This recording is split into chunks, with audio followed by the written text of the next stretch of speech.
Hi guys, welcome back. So today we're going to be looking into creating mazes with JavaScript, okay? We're specifically going to be using a depth first search algorithm just to create this maze here, which you're seeing on the screen, and you can see the algorithm in progress. It's, as I say, using vanilla JavaScript. We're going to be using the stack data structure, depth first search. It's interesting stuff, so let's get going. Okay guys, so before we dive into this project, I just want to quickly talk about the algorithm we're going to be using to generate our maze for this program. So I'm on the Wikipedia maze generation algorithm page here. And if you scroll down, you'll come across this depth first search algorithm here. So we're going to be implementing this as well as this recursive backtracker, okay? So what the depth first search algorithm does, so our maze is going to consist of a grid of cells, okay? So we'll have rows of individual cells. This depth first search algorithm will start on a random cell, can be any cell in the maze, and then it will basically look at the current cell we're on, check if there's any unvisited neighbours for the cell, and then it will choose one of these unvisited neighbours at random and then move on to that randomly selected cell and then mark that as visited, and it will push that cell onto the stack, okay? So a stack's a data structure we're going to be implementing for this in order to get this recursive backtracker functionality working. So as the algorithm traverses through each cell, if it comes across a cell with no unvisited neighbouring cells, say for example the path falls back on itself and it's come to a dead end, it's going to implement the stack and this recursive backtracker to go through each of the previously visited cells until it comes across a cell which has unvisited neighbouring cells, and then it will continue the algorithm path from that cell, basically. So that's just a quick overview. It should make more sense as we go through and build out this maze. Just a quick overview of the stack data structure here as well.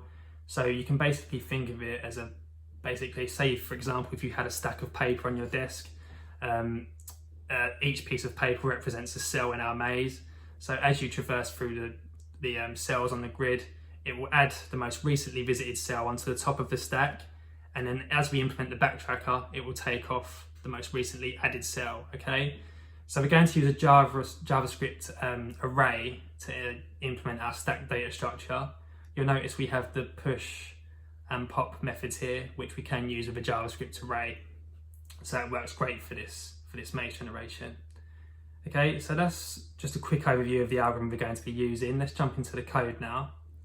So I've got VS Code open here, and you can see I just have a JS maze folder with the three usual files, so index.html, maze.js, and style.css. If we look into the index.html file, you'll see I've just got a basic boilerplate up and running here. Just give this document a title of maze. I've added a canvas in the body that's going to be used to draw our maze onto the screen, and I've given this a class of maze as well. And then it's just, I have a script tag with a source of maze.js linking to this JS file here. Okay, there's nothing currently in my maze.js or style.css files.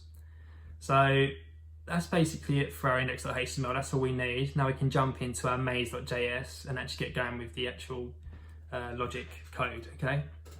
So the first thing I want to do in this JS file is just initialize our canvas and get the canvas context up and running, okay?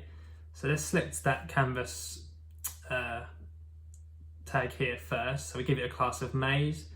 So I'm just going to say here, let maze equal document.query selector, and then we'll just say .maze in here, okay? And then kind of underneath that, as I said, we need to initialize our context. So I'll say let ctx equal maze.getContext. Okay, and then in here, we're just going to say 2D, okay, because it's going to be a 2D maze drawn to the screen. And then coming underneath that, now I just want to initialize the classes we're going to be using to construct our maze, okay? So we're going to have one maze parent class as well as a cell class as well to construct each individual cell to the grid of our maze, okay? So let's do that now. We'll just say class maze, and then we'll also say underneath that class cell, okay?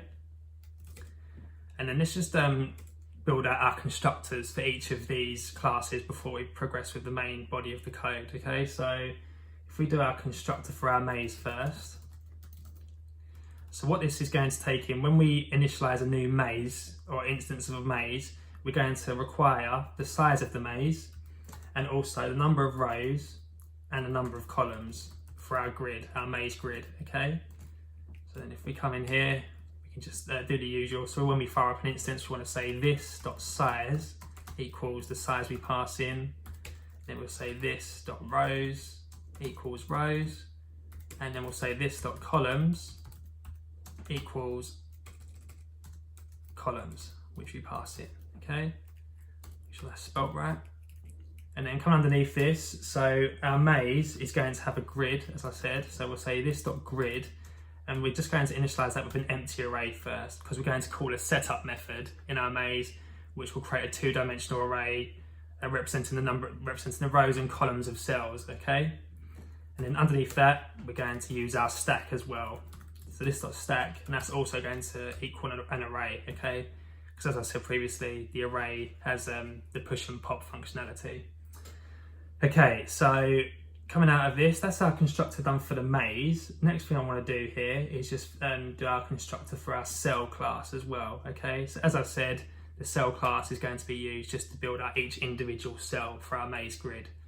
So we'll say constructor here, and this is going to take in, so first thing we want to take in is the row number for each cell. We need basically the row number and the column number just to get the coordinates of where we want to place the individual cell on the maze grid. So row num, we'll say col num for column number. And then we'll also want to take in the parent grid, okay?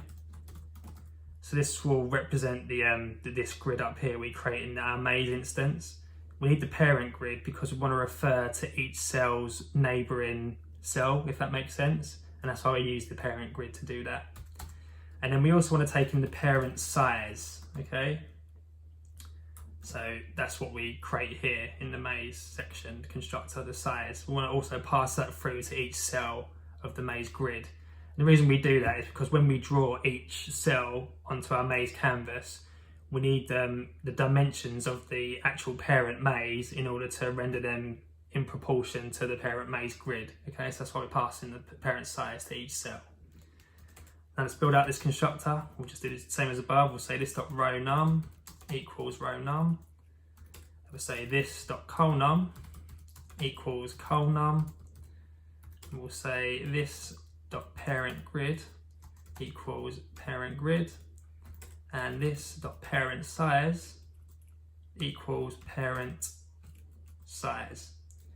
Okay, and then coming underneath that, we also, so each cell, we want to mark off if it's been visited or not on the grid, okay? So as I said, when the algorithm goes for each cell, it's going to mark it as visited, okay? So we'll say this.visited, and we want to mark off all cells as false, because they've not been visited yet. They'll only be changed to true once our algorithm has reached that individual cell. So we'll say false for now, when we're creating these instances. And then also, all of our cells are going to have walls, okay? So 4 walls, a top wall, a right wall, bottom wall, and a left wall. Okay, so let's just do that now. So this.walls, and we're going to use a JavaScript object here. So we're going to say top wall first, and they're all going to start off with true, okay? So we want all of our cells to have walls when we build out our first instance of the cells. So we'll say top wall equals, that should be equals, that should be colon, key value pair, say true, and then we'll say right wall, that's going to be true as well, and then we'll say bottom wall, that's true, and finally left wall, that's also true, okay? So that's our walls done. And then coming underneath that, I think that might be it actually for our cell, that's all we need for our cell constructor, okay? Okay, so I've just noticed this isn't lit up, so I spelled columns wrong. Okay, that's better. Okay, so now I'm going to come back up into my maze class here, and we're going to just build out our initial setup method, okay? So what this setup method's going to do is just going to set up our grid on the canvas and draw basically each individual cell to the canvas screen, okay? So let's do that now. We'll say setup here.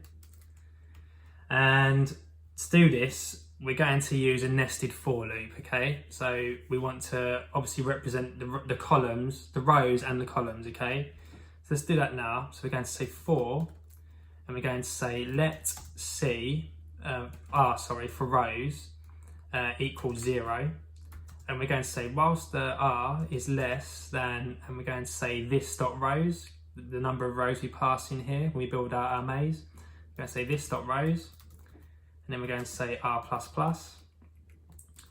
And then coming in here, the first thing we're going to do is initialize just an empty array, okay, to represent the row on the grid, okay, the individual row. So we'll say let row equal, and we're just going to say empty array.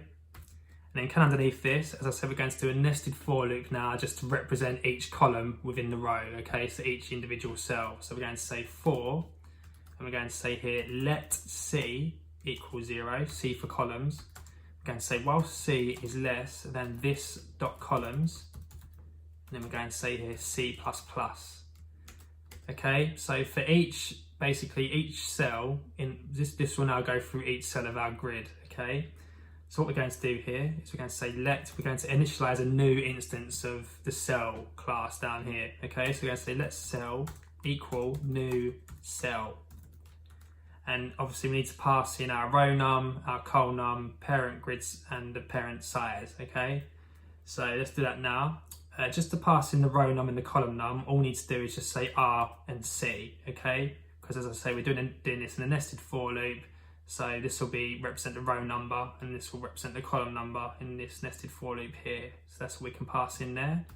And then for the parent grid, we just need to pass in this dot grid, okay? So it's going to pass in this array here, this empty array. And then what else you want to do here is just say this dot size as well, okay? Just to represent the parent size when we create our maze instance. Okay, so that's it. So we're basically just creating a new cell for the amount of rows and columns we pass in when we build out our initial maze. And then what we want to do underneath this is we want to push this new cell instance to the row we just created, okay? So we're going to say row.push, and we're going to push that cell, okay? And then coming out of this loop here, we're going to say this.grid, representing the maze grid here, dot push, and we're going to push each of those rows we create, okay, containing our cells, okay. And then coming out of that, I also want to just initialize a variable called current in the global scope up here, okay. So say let current, and what this is going to do, this is just going to reference the current cell we're currently visited on the grid, okay. So coming out of this, back in our setup method, I'm just going to say current equals this.grid, and I'm just going to place the coordinates 0, 0, okay? So it'll be the first cell in our grid, so the top left cell, okay? That's where I want our maze generation to start. You can start it from anywhere, but just for simplicity, I'm going to start at the top left, okay? So I think that's pretty much it for our setup method. Let me just check now. If we open this in live server, and then actually let's come back down here, let's just initialize a new instance of this maze, okay? So I'm going to come down to the bottom of our code. I'm going to say let new maze equal new maze, okay? So a new instance of the maze class. For the size for now, I'm just going to pass in 500 for 500 pixels. And then for rows, I'll just do simple 10 rows and 10 columns for now, okay? And then what we can do now is we can say new maze dot setup, just to run that method we just created. So now if we go back into our browser, if I do inspect here, and then if we just type in new maze here, you can see we get our instance of the maze appear, the size and the row numbers there. And then we have our grid now, and you can see that contains 10 rows full of 10 different instances of the cell class that we created. Okay, so that's all working great. Okay, so if you go back into VS Code, now that that initial setup is done, I just want to come down into our cell class now, okay? Because we're going to define the methods which draw the actual cells to the grid, okay? So I need to define 4 different functions here, one for drawing each wall of our cell, okay? So as I said before, we have a top wall, right wall, bottom wall, and a left wall. So we're going to create 4 different functions just to create those, okay, explicitly. So if we come into our cell class here, I'm just going to create a first function called draw top wall, okay? And what this is going to take in, it's going to take in the x coordinate, a y coordinate, and also it's going to take in the size of our parent maze here, okay? And it's also going to take in the number of columns and the number of rows, okay, in our maze grid. Okay, and then with this function, we're going to now utilize the context that we created up here in the global scope. So we're going to say ctx, and then we're going to say here dot begin path, okay? So this is just basically a method where we want to begin, just stating we want to begin drawing on our canvas, okay? And then underneath this, we want to say ctx dot move to x and then y, okay? So these are the x and y numbers we're going to pass in a different function in this cell class a bit later, you'll see soon. And then after this, once we've moved to that position on the canvas, we're going to say ctx dot line 2, okay? And this will basically just draw a line on the canvas. So basically the x and y coordinates at the moment represent the top left hand side of the cell, okay? So to draw the top wall, we need to move from the top left hand side of the cell to the top right hand side of the cell, okay? We need to draw a line at that top left to top right. So we're just going to say here in our coordinates, in this line 2, we're going to say x plus size divided by the number of columns in our maze grid, okay? And then we also want to move to just simply y in this case, okay? So we don't want to move on the y-axis vertically, we just want to move line 2, so from x and y to x plus the size divided by the columns, okay? If that makes sense. So that will draw the top line of our cell. And then underneath that, we're just going to say ctx dot stroke.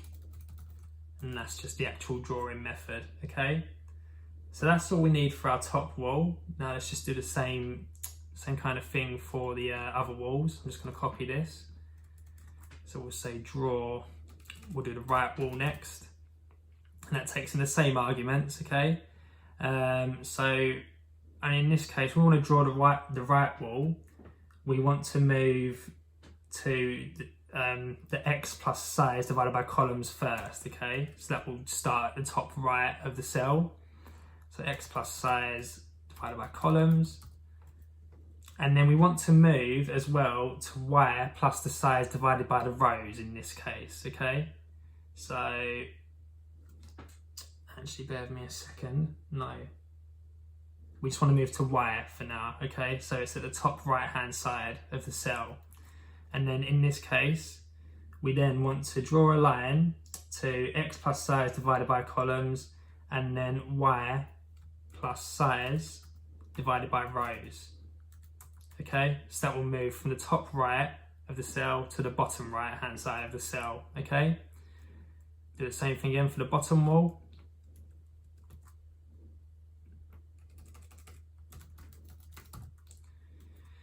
And in this case, so for the bottom wall, we want to start off at x.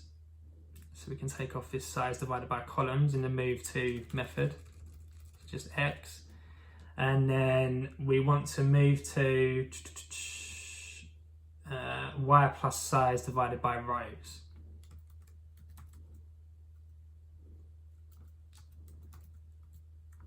So this will basically be at the left-hand side of the cell on the x-axis, and then we want to move to just the bottom left-hand side start out line stroke, okay? So we're saying y plus the size of the grid divided by the number of rows, okay? And then we want a line 2 here. So as this is the bottom wall, we're going to say x plus size divided by columns, and then underneath that we also we just want to say y, but that's it for the bottom wall. That should draw the bottom wall there. And finally, let's just do one for the left wall. So draw a left wall. And here we're just going to say, so we want to move to first, just x and y this time. Okay, because we just want to start at the top left of the cell again. And then here we want to stay on the same position on the x-axis. So just say x, and then we'll just say y plus size divided by rows for the left wall. Okay, and then we'll just run that stroke method again. Okay, so that should be it for our wall drawing methods. Now, I want to initialize another function in this cell class called show. Okay, so we'll say show here. And this is just basically going to be the actual function which will draw our cells to the canvas, okay? It's going to utilize these previous wall drawing methods we just created.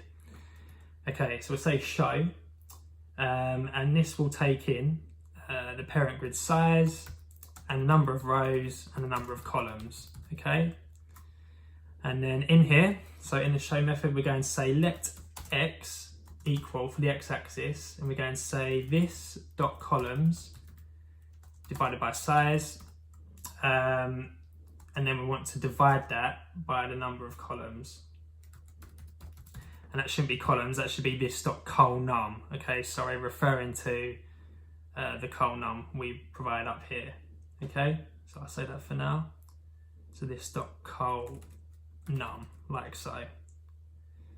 And that should be time size, sorry, divided by columns, not volumes. Okay, so that's it for our x. So we're basically taking the cell col_num, sorry, we're timesing that by the size of the parent grid, and then we're dividing it by the number of columns in our maze parent grid, okay, our maze parent class. So do the same thing for the y-axis. Say let y equal this dot row_num times size, and then we just want to divide that by the number of rows, okay, that we pass in from our parent maze class. And then underneath this, we're just going to initialize now our context stroke style, okay, so basically the color of the strokes we want to use, okay, so we're just going to say ctx dot, and we're going to say stroke style, and that equals, we're just going to say white for now, and come underneath that we're going to say ctx dot fill style, and this will basically just be the fill of each cell, so the color that we fill it with, and then we're just going to say black. And then come underneath this, we're just going to say ctx dot line width, and that's going to equal, we'll just say 2 for now, for 2 pixels, okay? So each grid line is going to be 2 pixels in size. And then now we need to handle the logic to actually draw these walls to the canvas. So I'm going to say here, if, we'll say this dot walls, referencing this object we created up here, and we'll start off with the top wall. So we can just say if this dot walls dot top wall, and we've set it to true here. So we can say this dot walls dot top wall, and coming out of this we can just say this dot draw the top wall, okay? And then we want to pass in the x variable we just created up here. We want to pass in the y variable. We want to pass in the size, which we pass in from our parent maze class, and then we also want to pass in a number of columns and rows, okay? So we'll say columns and rows. Okay, so you remember we had these 5 parameters here when we created our drawing methods. Okay, and then we want to do that for each wall, okay? So we'll say if dot walls dot right wall, we'll say this dot draw right wall. And then the same for the bottom wall. Say this dot draw bottom wall. And then same thing for the left wall. Just dot draw left wall. Like so. And then kind of underneath this as well, we're going to say if this dot visited, then we're just going to say here ctx dot fill rect, and then here we're just going to say x plus 1, and you'll see why we're doing plus 1 in a minute. We'll say y plus 1, and then we'll just say we want the size of the width of the cell to be size divided by the columns, so the size of the parent maze divided by the number of columns, and then we'll just say -2. And also for the height number of the cell, we're just going to say, if it's visited, we'll say size divided by the number of rows -2 as well. Okay, and then coming out of that, I think that's pretty much it actually. So now what we need to do now is just initialize this show method in our parent maze class. Okay, so if we come back up to our parent maze class here, we're just going to do a draw method now underneath this setup method. Okay, come underneath this, say draw, and then the first thing we want to do here is just set our canvas width, height, and our background color. Okay, so we're just going to say so remember we created this maze variable up here, so in this draw method we'll just say maze.width equals, and we're going just to refer to this dot size. Okay, this dot size, and we're going to have a square maze, so we can apply the same thing to the height of the maze. So we'll just say maze.height, that's going to equal this dot size again, and then I want to say maze.style.background, and that's going to equal, we'll just say black for now. Okay, so let me just come down here and we'll just say new maze.draw. So now when we come back to our live server, you can see we have this black grid now, black canvas drawn to the screen. Okay, so that's working. Now coming back in here, coming back up to our draw function, and to come underneath this, and now we're going to say, referring to this current cell we set up here, we're going to start off by saying current dot visited, and that's going to equal true. Okay, so the first cell we set up here is going to be visited true. Okay, so now you'll see if we start our new maze here, and then if we come to our grid, and then if we open up that grid, you'll see we have this first cell here, and you can see that visited is true. Okay, and all the others should be false. You can see they are, so it's just this first one that's visited is true. Okay, here. Okay, so now that's working. So coming back to our code, we're just going to say, we're going to do now a nested for loop. Okay, so this is going to loop through our two-dimensional grid array, and it's going to run the show method we created in our cell class for each cell. Okay, so we'll say for, and we can just copy this from up here actually, for, okay, and then we can also do the same for the columns as well. We'll say for, let's see. Okay, now within this nested for loop, we're just going to say let grid equal this dot grid. Okay, you'll see why we're doing this in a second. And then we're going to say grid, and and we're going to say R, referring to the actual iteration we're on, so R and C. And then here we're going to say .show to run that show method for each iteration of the cell, each iteration or cell we go through in this nested for loop. And then remember we need to pass in some arguments here, okay? So grid.r.show, and we're going to say pass in this .size, and then let me just check. Okay, yeah, so size, we need to also pass in the rows and the columns, okay? So say this .size, this .rows, and this .columns, okay? And then coming out of that, I think that's basically it for our, and now you can see, yeah, we're getting a nice printed grid now to our canvas.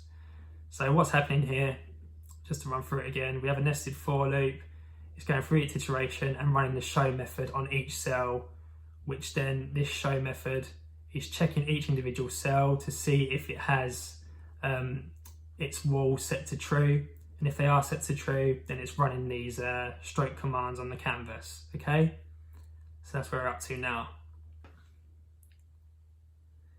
Okay, so now I just want to quickly show you why we added these +1s, -2s here, okay? So I'm just going to change this fill style up here just to a different colour for now, so we'll just say green. And then if we come back on to our live server, you'll see our visited cell is now coloured green. Okay, and I just did a +1 and the minuses here, just because if we didn't include those minuses and subtractions and additions, sorry, the colour would go over the stroke, the white stroke. So that's why I've just subtracted and added those few pixels on, okay? Let's come back into VS Code. The next thing we want to do now is within our cell class, I want to implement another method called check neighbors, okay? So this will basically, for every single cell in our grid, it will just have an array of all available neighbors, whether they're visited or not. Okay, so let's do that now. So we're going to come under, actually, we'll do this at the top, above all the drawing methods here, okay? So we'll just say check neighbors, like so. And then, so the first thing we want to do in this method is just say let grid, and we're going to say this dot parent grid, okay? Referencing the actual parent grid we pass in up here in the constructor, okay? And then underneath that, we're going to say this dot row, sorry, no, not this dot row, let row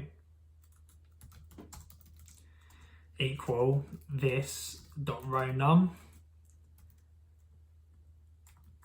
and then we're going to say let col equal this dot col num, okay? And then underneath this we also want to initialize an empty array, okay? So we're going to say let neighbors, let neighbors equal an empty array, okay? Because we're going to push all available unvisited neighbors onto this array, okay? So kind of underneath this, so the following lines we're going to write, they're just going to basically push all available neighbors onto the neighbors array, and we're going to return undefined if there isn't a neighbor. So for example, you'll see in our grid, this top right cell, for example, it can't have a top neighbor or a right neighbor because that falls outside of the grid scope, okay? Same for, I mean, this right cell here, it can't have a right neighbor. Same with here, can't have a left neighbor on this side. So we're going to write the logic for that now. So we'll say let top, okay, and that's going to equal, so for the top neighbor equal, and we're going to say if the row number, okay, here is not equal to 0, okay, and then we're going to say here it's going to be the grid we pass in, and we're going to say row minus 1, and then here we're going to say the column number, okay? Or otherwise we're just going to say undefined if our row is equal to 0. Okay, so what's happening here is we're saying if the row is not the top row of the grid, we're going to say the top neighbour is the cell of row minus 1 in the grid on the same column, okay? So we're going to do this for each of the neighbours. So we're going to say let right next. And that's going to say if, we're going to say here, if the col this time is not equal to, and we're going to say here grid.length minus 1.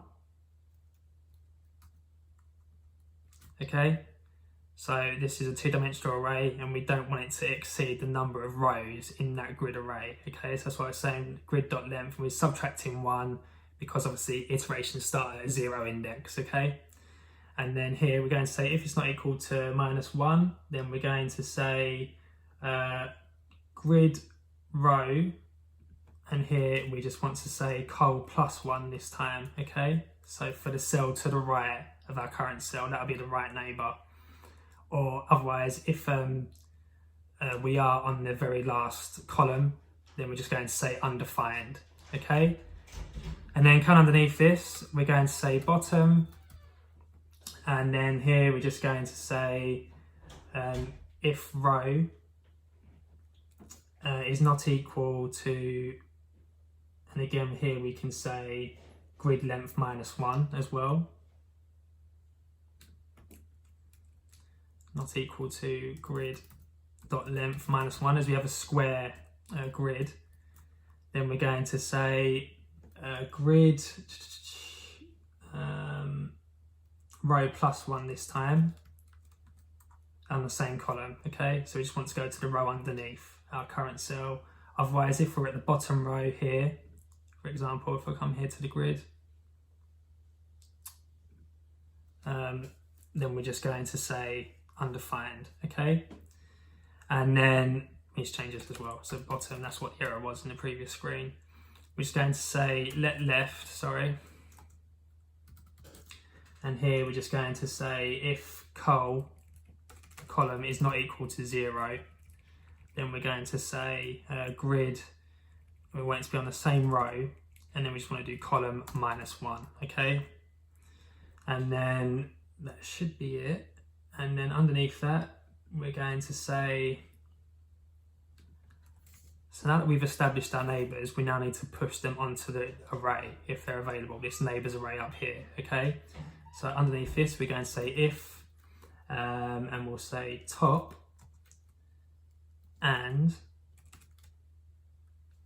we'll say it with that, and we're going to say top dot visited, and then we're going to say, sorry, not top visited. So basically if our top neighbour has not been visited here, we're just going to say neighbours dot push, and then here we can just say top, like so. Okay, and then we can do that for each of these. So we can also say if right, and this will make sense in a minute, guys, if right and not right visited,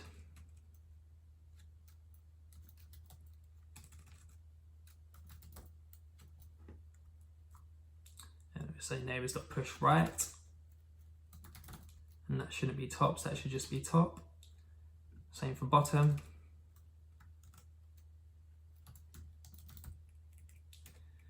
And not bottom visited,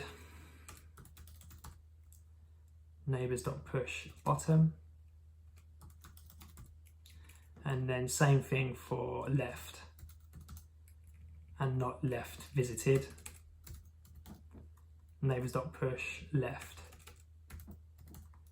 Okay, and then here we can say underneath this, now that we've pushed all available neighbours onto our neighbours array, we can now choose one at random to visit for the next iteration, okay? So for the algorithm to visit next. So here we're just going to say underneath this, if neighbours dot length, if that equals, is not equal to 0, okay? Then we're going to say underneath here, we're going to create a random number between the length, the number 0 and the length of the array. Okay, so we're going to say let random equal math.floor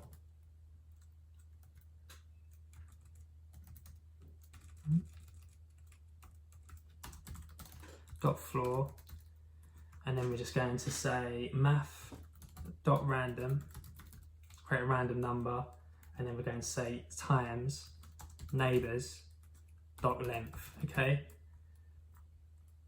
And then underneath this, we're just going to say else return undefined, okay?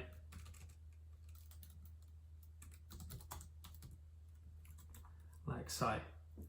So that's basically pretty much it for our check neighbour method.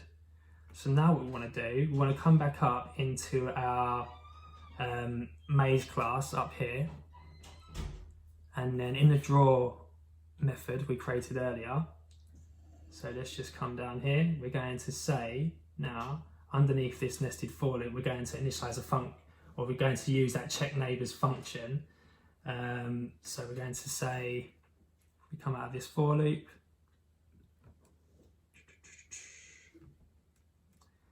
coming out of here we'll just say let, and we're going to say next for the next neighbour equals, and we're going to say current for the current cell we're on, we're going to say dot check neighbours, okay? So what this will do, as we stated below in our check neighbours function, we need to do something else there actually, sorry.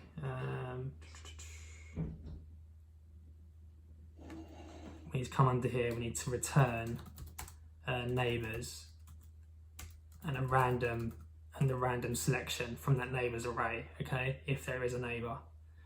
Okay, so now what we do, we're setting off that function here and we're applying that to the next. So this next will return a random neighbour chosen, okay?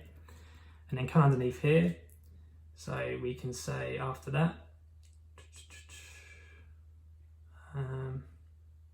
sorry guys, just thinking here.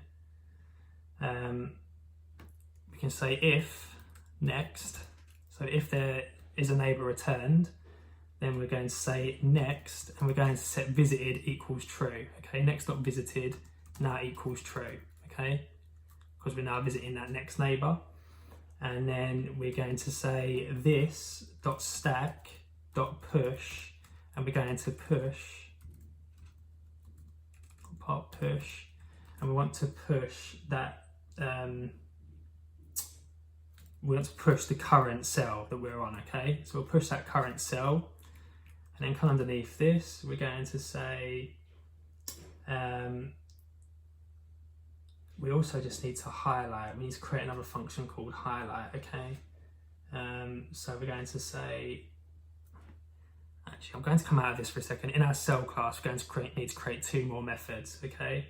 So we're going to need to create a highlight method and a remove wall method. When we visit a cell, we want to remove the walls, okay? So let's do that now. Let's get this out of the way.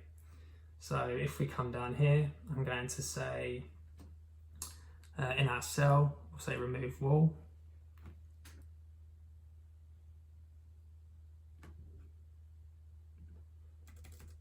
Remove wall. And here we're going to pass in two cells for this function, okay? So say cell 1 and cell 2. And in cell 1, so we're going to say let x. So the first thing we want to do is compare the cells on the x-axis, okay? So we're going to say let x equals cell 1 dot, and we're going to say colnum minus cell 2 dot colnum, okay? And then basically, if here we're going to say if x is equal to 1, then we're going to say, so basically just to show what I mean here, so if we take two cells from the grid, for example, so to say for example these two grids here, if we subtracted this grid's colnum from this grid's colnum, so this grid's colnum is 2, this grid's colnum is 3, so if we subtracted 2 from 3, we would have 1, okay? So that means that we're this grid is referring to this grid, this cell is referring to this cell as a neighbouring cell. So if it's 1, we can remove the left wall. Okay, so I hope that makes sense. It's quite confusing to explain. So we're going to say if x equals 1, then we'll say cell 1 dot walls dot left wall, and we're going to mark that as false. And then we're going to say cell 2 dot walls. Obviously, if the left wall is false, we need to take the right wall off the neighbouring wall. Okay, so we'll say dot right wall, and that equals false. And then, so kind of underneath that, we're going to say else if x equals -1, then we're going to say cells dot wall, cell 1 dot wall dot right wall, and that's going to equal false, sorry. So it's basically the opposite of the previous if statement. And here we'll just say if cells dot wall, cell 2 dot walls dot left wall equals false. We'll just say left wall there. And then we also need to do the same thing for the y-axis, okay? So if we come underneath this, we'll say let y equal, and here we're just going to say cell 1 dot row num this time minus cell 2 dot row num. And then we want to do the kind of same thing as we did up here. So we'll just say, change these to y. And then here we want to say, change these from top to bottom. So we'll say if y equals 1, we'll say cell 1 dot walls dot top wall equals false. And come under here, we'll say cell 2 dot walls dot bottom wall, like so. And then come under here as well, we need to just reverse that, so we'll say bottom wall, and then we'll just say top wall here. Okay, so I think that's pretty much it for that function. I just want to just add one highlight function as well after this, just to highlight the current cell in our grid as we're traversing through each cell. Okay, so come underneath this, we're just going to say highlight, and that's just going to take in one argument, which is the columns. And here we're just going to say let x equal, and here we're going to say this dot colnum, and we're going to say times this dot parent size. Okay, and then we want to divide that by columns plus 1. And then come underneath that, we're going to say let y equal, and we're going to say this time this dot row num times this dot parent size again, and we want to also just divide that by rows, and we'll just say plus 1 as well. Okay, and then come underneath that, we're just going to say, we'll give it a purple colour, ctx.fill style equals purple. Okay, and then come underneath this, we'll just say ctx.fill rect, and this just creates a rectangle on the canvas, and it's passing 4 arguments there, so we'll say x and y, which we just created here, and then we're going to say this dot parent size for the width, list.parent size divided by columns. We'll just say -3 here, and then we'll also say this for the height. We'll say this dot parent size again, and we're just going to say divided by columns again, -3, like so.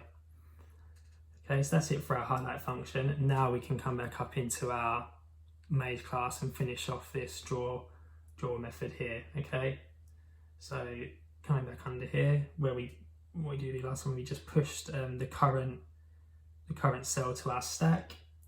So we're going to say here, we're going to say after that current, we're going to say dot highlights this time. Okay, and then we just need to pass in that this dot columns.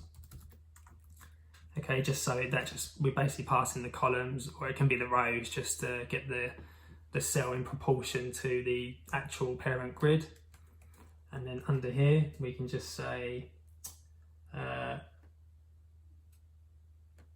current, and we need to call that remove walls method now, remove wall.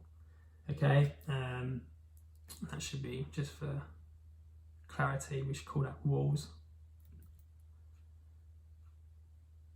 Okay, so remove walls, and here we're just going to say current once passing the current cell and that next cell that we just created. Okay, so we're going to compare those two cells, and then I think underneath that, once we've done that, once we've removed the walls, we just need to set the current cell to next. Okay, so mark the next cell as the current cell. And then, so that's basically if we have a neighbor, and then basically if the current cell doesn't have an unvisited neighbor, we need to do another else statement here. We'll say else, else if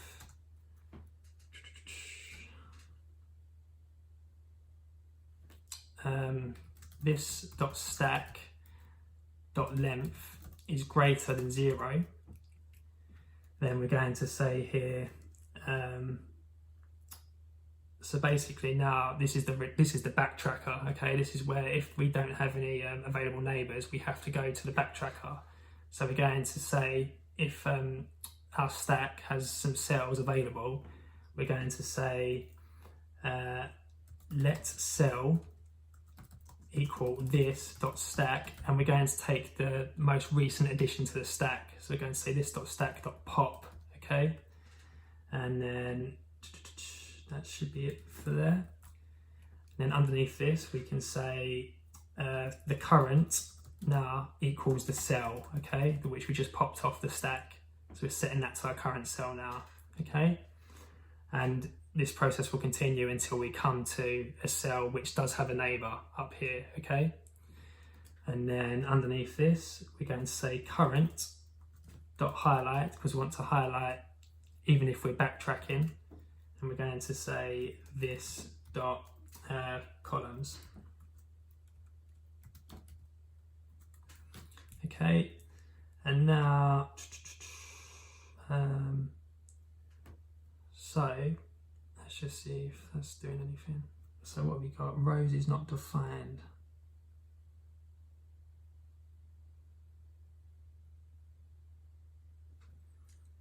Okay, bear with me a second, guys.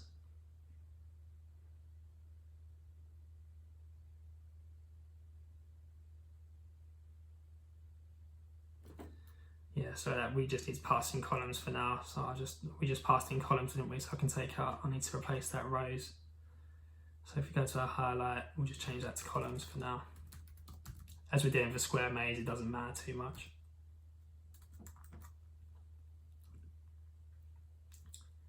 Okay, so that's working better. Now, all we need to do, so if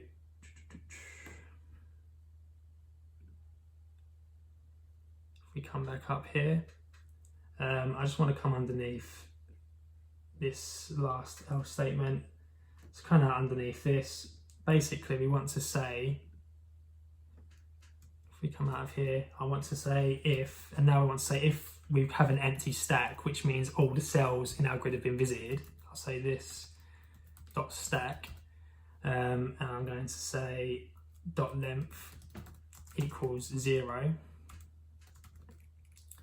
Then here we just want to say return, just to return, because we're going to basically be constantly re-rendering this draw method unless we return out of it. Okay, so kind of underneath this, so we're going to recursively keep calling this until this draw method, until each cell has been visited. Okay, so I'm just going to say window.request animation frame, which works with the canvas. Okay, and then that takes a callback as an argument. And here I'm just going to call this dot draw, okay, like so.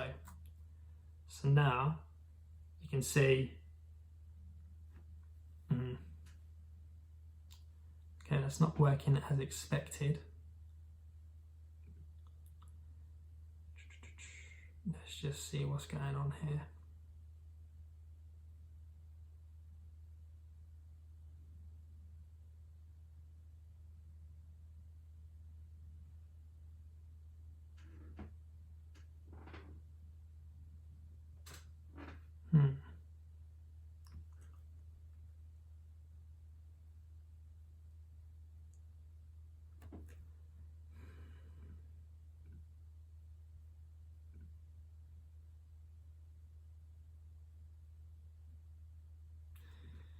Okay, so it looks like our remove wall function isn't working properly and our highlight function is not working properly for the time. So let's just see what's going on here.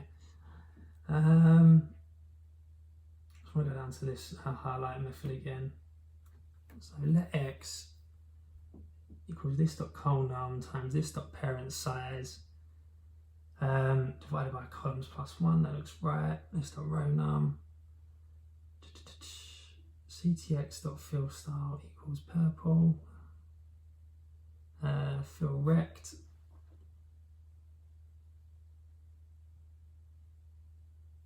okay,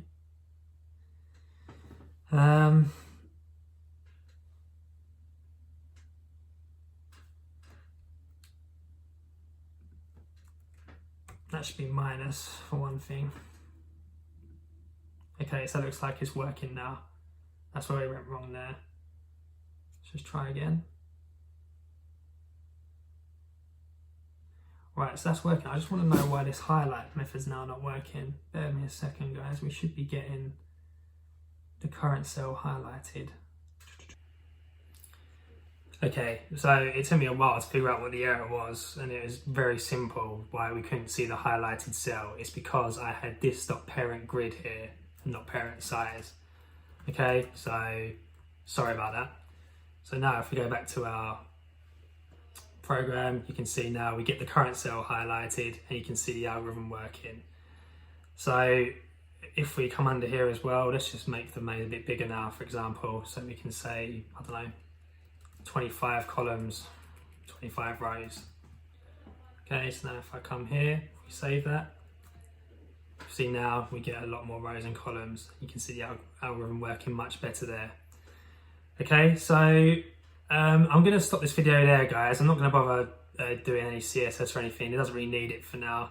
This was just a quick, well, not quick, it's gone on for an hour now, but a tutorial just to show you how to get the depth first search and the recursive backtracker algorithm working. I hope you got something out of it, and any questions, just let me know in the comments. It's quite a lot to take in, I think, some of this stuff. It took me a while to work out how to get this implemented in vanilla JavaScript, but I'm glad I got something working. I'm sure there's a few bits of code I could tidy up here and there, but I'm just happy it all got work in the end. So yeah, as I say, any questions, let me know, and I hope you enjoyed, and I'll see you in the next video. Cheers, guys.